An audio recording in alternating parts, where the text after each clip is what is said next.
السلام علیکم۔ اگر آپ نے میرا یوٹیوب چینل سبسکرائب نہیں کیا تو براہ کرم اسے فوری طور پر سبسکرائب کریں، لائک کریں اور اب آپ کے ساتھ شیئر کریں تاکہ جب ہم ویڈیو لوڈ کریں تو سب سے پہلے آپ کے پاس پہنچے۔ ناظرین کرام، آج کی بڑی خبر یہ ہے کہ عوامی نیشنل پارٹی باضابطہ طور پر پاکستان ڈیموکریٹک موومنٹ سے الگ ہو گئی ہے۔ اس سلسلے میں ایک پریس کانفرنس کر کے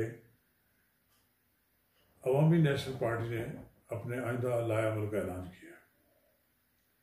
6 ماہ قبل جو اتحاد قائم ہوا تھا اس کی شکست و ریخت اس دن ہی شروع ہو گئی تھی جس دن پیپلز پارٹی نے پی ٹی ایم کے فیصلے کو نظر انداز کر کے باپ کے ارکان کے ساتھ مل کر قائد حزب اختلاف کی نشست حاصل کی تھی۔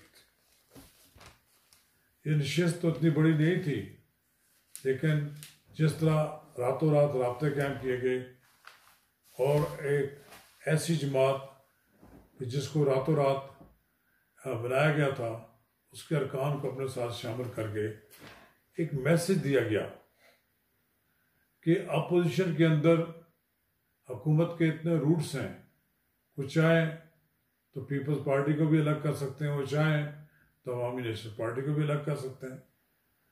مجھے یہ حیرانگی اس بات پر ہے، چلے پیپلز پارٹی پہ تو الزام ہے ہی کہ جی یہ اسٹیبلشمنٹ کے ساتھ سودے بازی کرتی رہتی ہے۔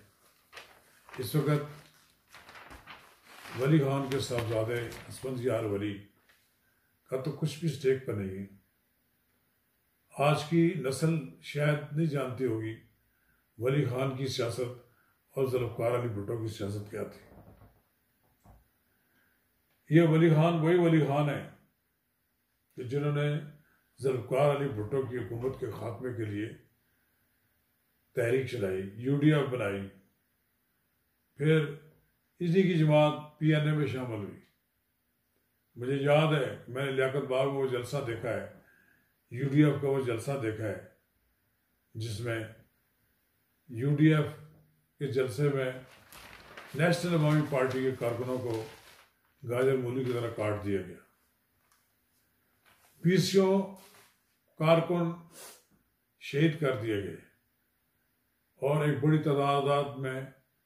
تعداد میں پختون زلمے کے لوگ زخمی کیے گئے، جن کو میں نے ڈسٹرکٹ ہیڈ کوارٹر اسپتال میں دیکھا۔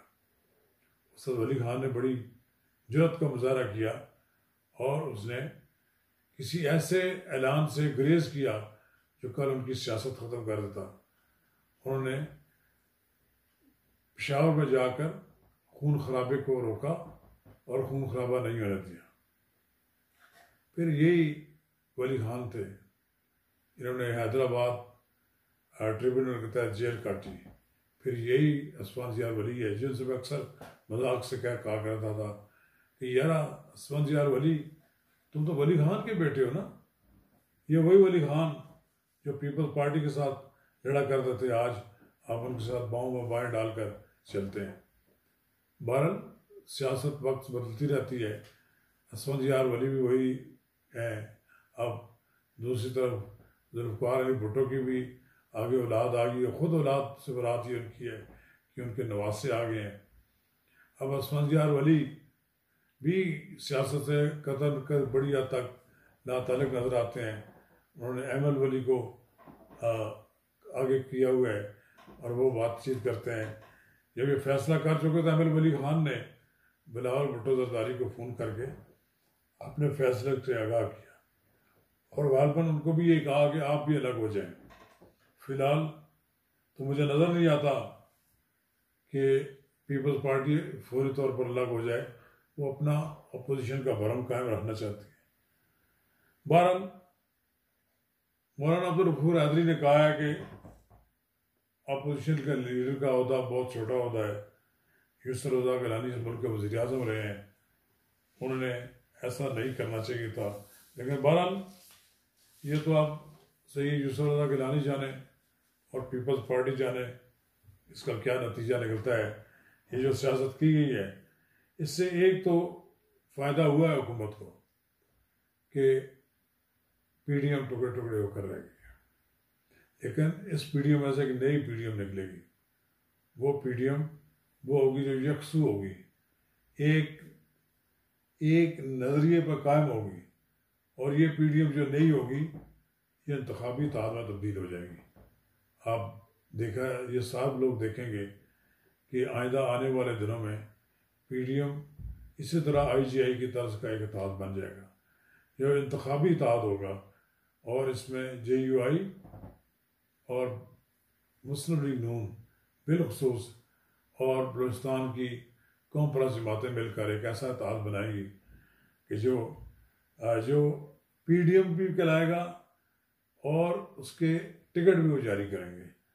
لہذا لگتا تو یہی ہے کہ اب پیپلز پارٹی آج جائے یا کل جائے، اس کی روانگی کا انتظار کیا جا رہا ہے.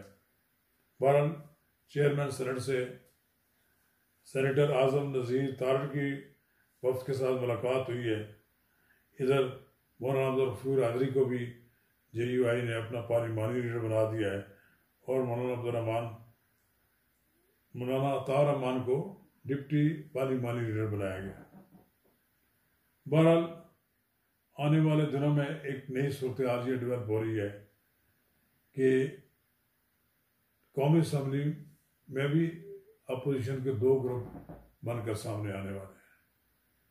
سینٹ میں تو آ گئے ہیں. سینٹ کا اجلاس بھی ایک ہی دن جاری رہا، پھر اس کے بعد ملتوی ہو گیا. اور اس کے بعد اس سے پہلے قومی اسمبلی کا اجلاس بھی 3-4 روز جاری رہا، وہ بھی ملتوی ہو گیا. ابھی انتخابی اصلاحات پر ایک کمیٹی بنائی جا رہی ہے. اب دیکھنا یہ ہے کہ مسلم لیگ نون اس میں کس حد تک پارٹیسپیٹ کرتی ہے.